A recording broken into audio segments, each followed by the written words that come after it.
Hello everyone and welcome to the Sunday Community Skirmish number 190. My name is Urs and I'll be commentating these matches today. I would have introed earlier, but I really like that part of the song. I didn't want to interrupt it.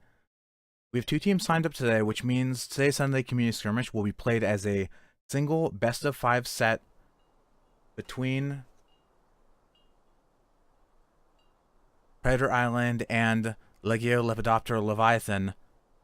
First off, for Predator Island, we have the Strom Sunder, a Stormbreaker, watch a Gatling, Light Flak, paired with a Banshee. Their ally is the Greasy Dream 2. I didn't realize we were in sequel territory. It is a Shrike, Heavy Carronade Banshee on the left side, Gatling, Hwacha on the right.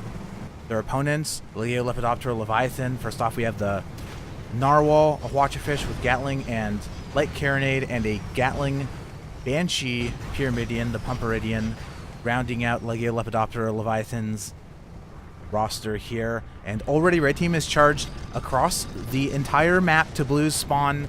No fear here from Predator Island, dual focusing the Pumperidian already. Narwhal was forced out of the fight temporarily by the Strom Sunder. Now Hwacha Barrage coming out, not able to take down any components on the Greasy Dream 2.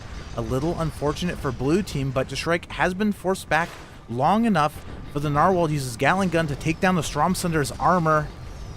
But unfortunately, Goldfish not able to capitalize, do any permanent damage.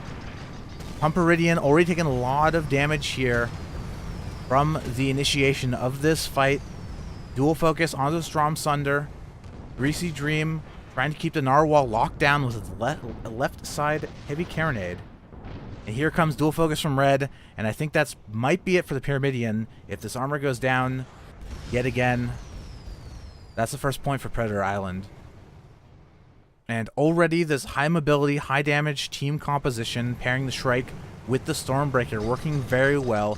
Pyramidian just not able to keep up either in mobility or damage, and I think this will certainly be a second point for Narwhal. A defiant Hwacha squeaking out at the last moments, but I don't think it's going to be enough to keep red team from killing this blue Goldfish. And that'll be it for the Narwhal. 2-0 for Predator Island.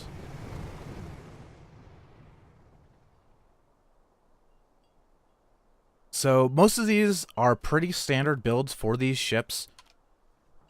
This Hwacha Gatling Banshee Light Flak, perfect combination of armor piercing, but armor piercing, disable, and explosive follow-up damage. That's really one of the strengths of the Stormbreaker, is that it's able to bring so many guns on one side of a ship, unlike any other ship in the game besides maybe the Spire. It just has a level of versatility that it can really answer any situation. So we've been seeing a lot of Stormbreaker, and still nobody's really found the answer to counter it, if there is one. Pumperidian's the one deviant loadout here. You see, instead of the typical Gatling mortar, they're bringing a Banshee as their explosive damage. This gives them a little faster damage output and a little more consistent, because hitting a mortar onto some of these smaller fast ships can be very difficult. And Greasy Dream 2, which just sliding on past blue team. They've already got the rear of the Narwhal. Gatling coming up onto the blue Goldfish. Hwacha going to come out as well. Hwacha does not go down onto the Narwhal, but they did lose one of their turning engines, so I think Greasy Dream 2 probably going to be able to outmaneuver this blue Goldfish. Well, at the same time, the Pumperidian is just getting beaten down in the background. I don't think the Gatling Banshee Pyramidian... Oh, there goes Narwhal. Just barely staying alive. Yeah, there goes... and the Pyramidian's gone. Gatling Banshee Pyramidian is not going to win a 1v1 versus either of these two ships. That's one of the difficulties in bringing a Pyramidian against a high mobility comp, is they'll just fly... If you don't have your ally with you, Pyramidian in a solo engagement, they have Shrike or Stormbreaker or Squid or whatever will just fly circles around the Pyra. Like, they're not going to win that 1v1, and it's definitely choice of the Pyramidian not working out well here for Legio Lepidoptera. Red team just camping out in their spawn. So we'll see if we already have 4 points on the board for Predator Island. If blue team's gonna maybe take a mulligan on this one. This is a best of 5 set, so at a minimum there will be 3 games played. 3 to 5 games if Legio Lepidoptera is able to mount up a more substantial defense in the following games. And just waiting to see where blue team decides to spawn. Taking the eastern spawn, Pumperidian and Narwhal are. Red team already moving in that direction. Greasy Dream 2 in position to capitalize. Strom Sunder, I think, going to rise over the cliff, perhaps. Try to ambush them from starboard. Pumperidian spot going down. Spots on both the blue ships. Spot on the Strom Sunder. Blue team knows the Vice is closing on their chances in this game. Greasy Dream 2 going for a flank here. Watch it coming out, targeting the Pumperidian. Pumperidian losing their balloon. I'm sorry, that was the heavy carronade, not the Watcher side of the Shrike. The balloon going down, Pumperidian moonshining forward, trying to stay alive, but in doing so, they're going to be leaving their ally. And we'll see if Red Team decides it looks like they're going to try to pursue the Pyramidian rather than going for the Goldfish. This means if Pumperidian can survive here, which is a tough ask, Narwhal has one... No, well, I was going to say Narwhal has one chance to land a solid Huacha connection to try to disable one of the red ships. But unfortunately, Pyramidian just completely unable to withstand the sheer damage output from the Stormbreaker plus the Shrike. And that's a 5-0 for Predator Island. We'll see what Legio Lepidoptera is able to do in the following game. Game 2 between Predator Island and Legio Lepidoptera Leviathan. First off, for the red team, we have the Reborn. Sunstorm switching to his Mobula. Mercury in the center.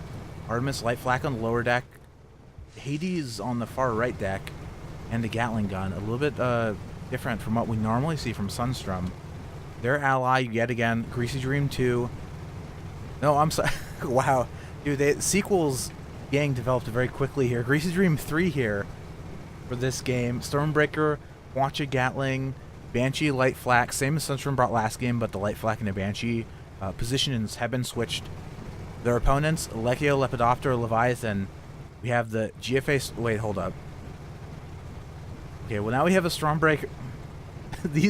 We have a blue Stormbreaker this time with a Minotaur, Gatling, Light Flak, and Artemis. A little bit more long range than Sunstrom's Stormbreaker.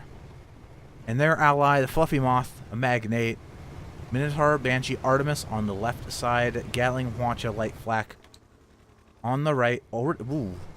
Red team going for a very wide flank here right at the start of the match. With Reborn coming in from the west, Greasy Dream the third coming in from the east. I don't know if blue team is going to expect this, but at least in this match, unlike the previous one, blue team does have some long-range firepower. So if they get some spots, we already see Greasy Dream 3 spotted, they're going to be able to put out some firepower as red team attempts to charge in. So the Minotaurs on both these blue ships can work very well against high mobility opponents, and also ships that are wide and have slow turning, which the Mobula really fits that build. Minotaur is super annoying, the knockback effect on the Mobula. It just throws off your shot so much, it's very difficult to compensate. Because the Mobula's engines are spread apart, they're annoying to repair, so it's difficult to keep Kerosene or Moonshine running under the Stormbreaker Assault. But here comes their first attack. Reborn moving in with some long-range fire. Light Flak's a little ambitious. They only have the one Artemis on that Mobula, so they're a little low on disable than, again, you would typically see on your dual Artemis Mobula. Now, Greasy Dream has moved in. They're taking some Lumberjack shots. Gatling coming out, targeting the Fluffy Moth. Fluffy Moth's going to lose armor here to the fire.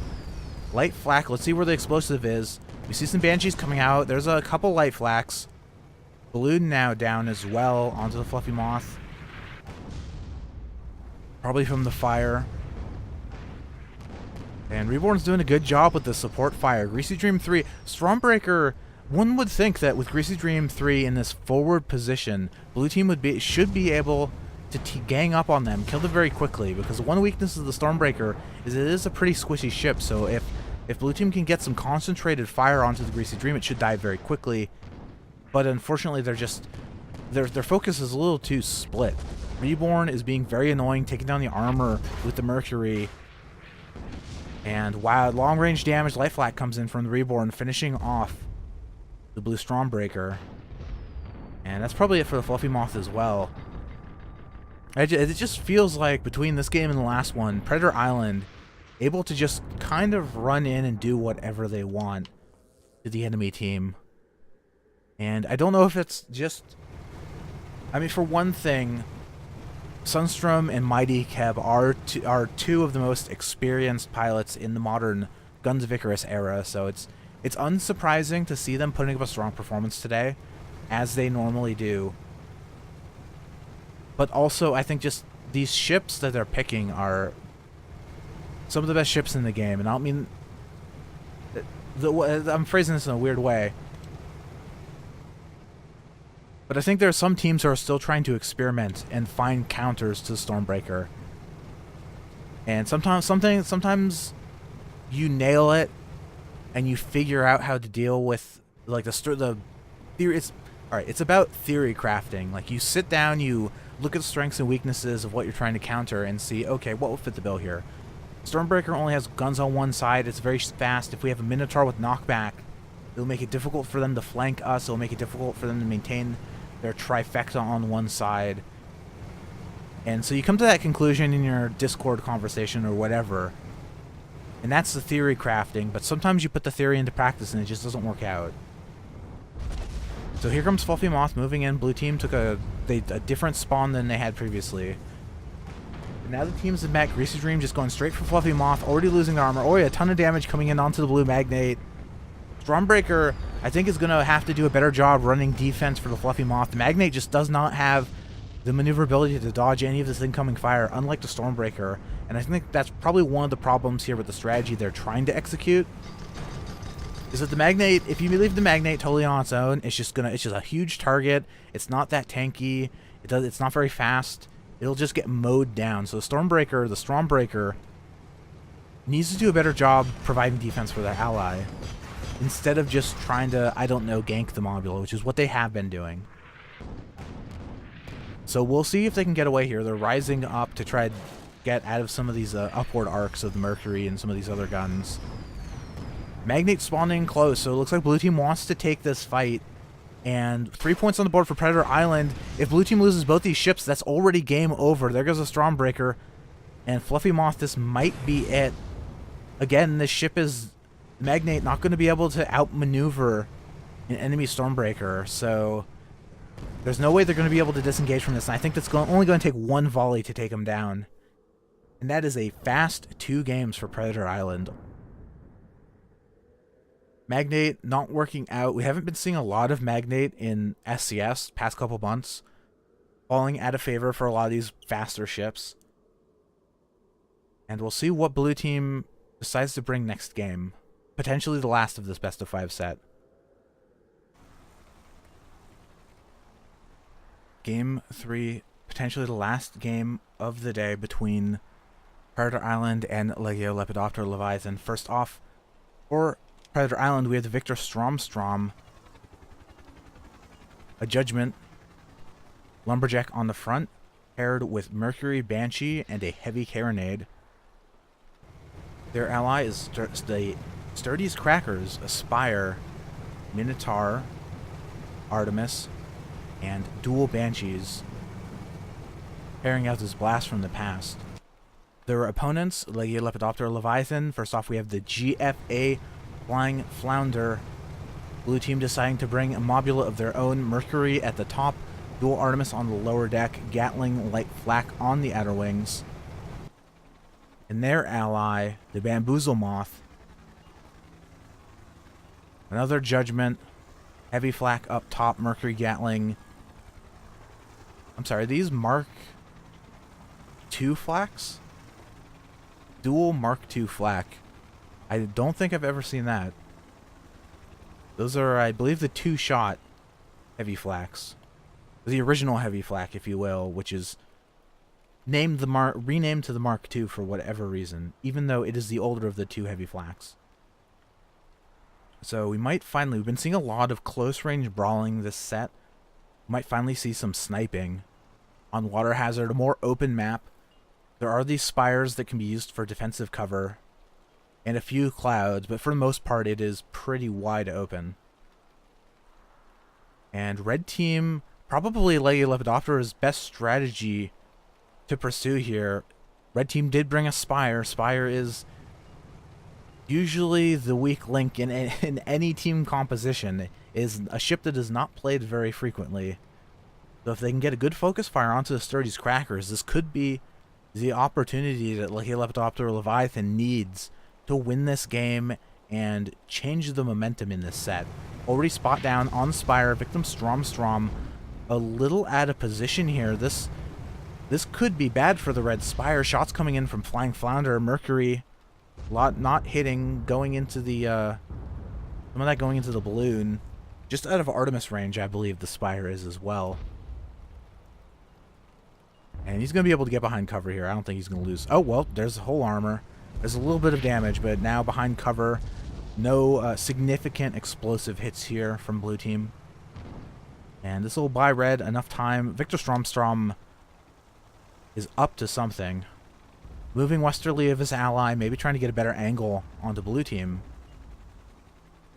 Hopefully he can do that. Judgment's not a fast ship. It doesn't reposition very quickly. So hopefully Judgment can get into position before their ally dies. But I think Sturdy's Crackers is playing this pretty safe. He's just popping out, seeing if they can get some, I guess, Minotaur hits? I don't know. The one issue with this build is typically with a Lumberjack. If you actually knock out a target's balloon, it takes them out of the fight for a significant amount of time. The Minotaur is more of a temporary annoyance. If you're constantly ducking behind cover, the Minotaur really needs to apply constant pressure for it to be effective. And Sturdy's Crackers here, this is not going well for Predator Island. I'm not sure why they're deciding to charge forward here. Maybe just distracting blue so Victor Strom can get some shots out. I don't know. Lumberjack did take down the balloon of the Bamboozle Moth, so it's going to fall out of arcs here pretty quickly. And we do have a dual focus from red. Bamboozle Moth's balloon and armor are down, but Flying Flounder has moved in, got the rear of the Sturdy's Crackers. Gatling coming out. Explosive going to take down the Spire very quickly. Are we going to get armor break? Armor rebuild, excuse me. Just barely before the red Spire goes down. And they're trying to hydrogen up to stay as high as they can.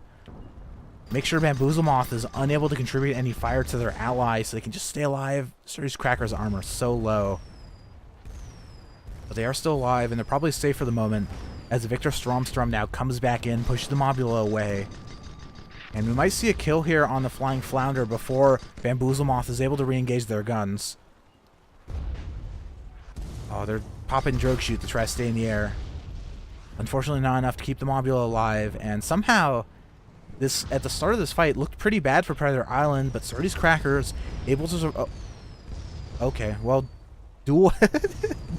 dual heavy flak instantly killing the Victor Strom on the first armor break. I guess there is some viability to bring in a dual heavy flak Judgment. And now, if Bamboozle Moth survives this next onslaught, there's a possibility it could win this 1v1. But unfortunately, ooh, the Minotaur turning them around.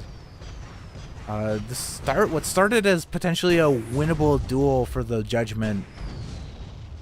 That one solid Minotaur connection prevented a Judgment from being able to return any fire and let the Spire just unload his full arsenal. Right, let's see, Victor Strom already coming up behind Sturdy's Crackers, so the Spire, Flying Flounder, it's going to be tough for them to get, they're not going to be able to get a kill here before the Judgment is in play. Sturdy's Crackers is exposed. If they can get one good volley, they could kill the Spire. They're having a little bit of difficulty keeping up their guns in the face of the Mercury and the Artemis from red team. That's probably the main problem here. Lumberjack coming out. Next hit will take down the Mobula's balloon. If we can get Lumberjack hit from the red Judgment. There it goes. Balloon is down. Armor very low. Bamboozle Moth has spawned back in. But it's going to be tough to kill the Victor Strom at this range.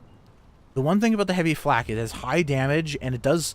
Technically, heavy flak is a long-range weapon, but it is very difficult to land. It's one of the more difficult weapons in the game, so at a medium or long range, it can be difficult to not only land the shot, but also land it in the window that the target's armor is down.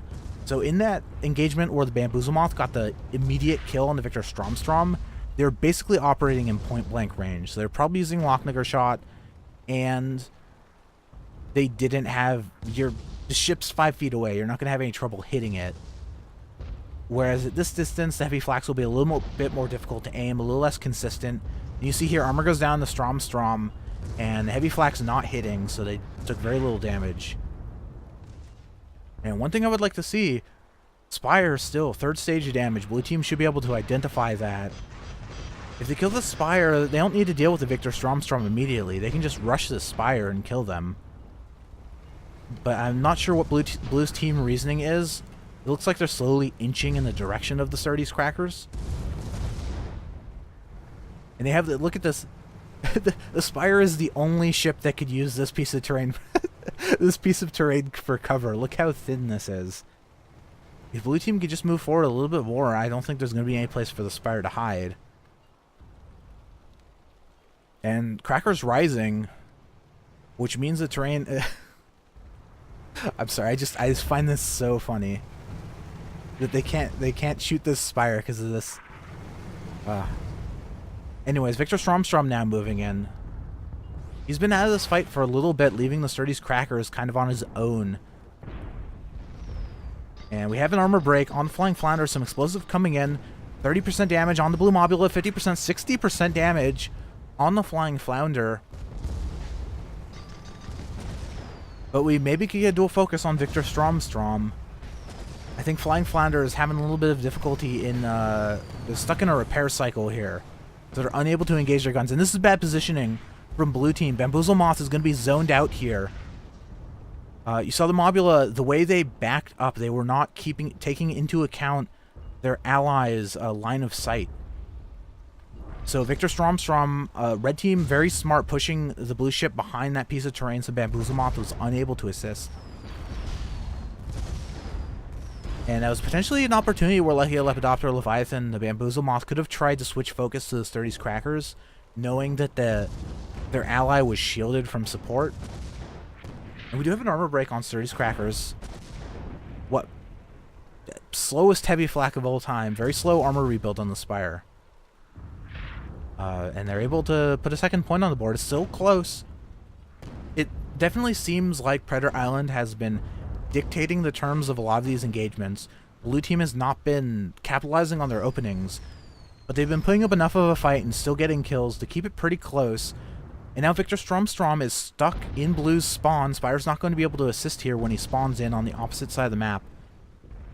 This is hopefully an easy third point, an easy way for Blue team to tie up this game. All they have to do is kill this half-health Judgment. And Crackers has spawned back in. Crackers... This is... Oh... If Strom is able to survive this is going to be pretty rough, because they've almost given us... Very surprisingly, they've given the Spire enough time to almost rejoin. Yeah, here they are. Minotaur coming out, hitting the Mobula.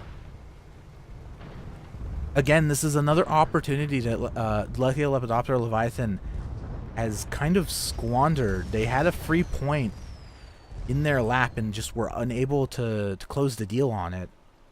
And now again we have a situation where red team, both ships able to fire on the Mobula. Bamboozle Moth is totally zoned out. They're moving in the wrong direction. They can't support their ally at all. And this is what you see from these pilots who've played for years and years of Sunday Community Skirmish and other tournaments. They know how to isolate targets. It's not just about two ships running after one ship. It's about pushing them into a position where their ally cannot assist. And 4 points on the board for Predator Island. This could be the 5th, depending on how fast this Mobula spawns in, how well Bamboozle Moth can tank, which is... Well, you can only do so much in the face of a Spire and a Judgment focusing you down. That's 3 games for Predator Island. They've won the best of 5 set, and they are your Sunday Community Skirmish number 190 champion. Very strong play here. Blue team mounting more of a defense in this last game than in the previous 2, but ultimately succumbing to Predator Island. Nice job.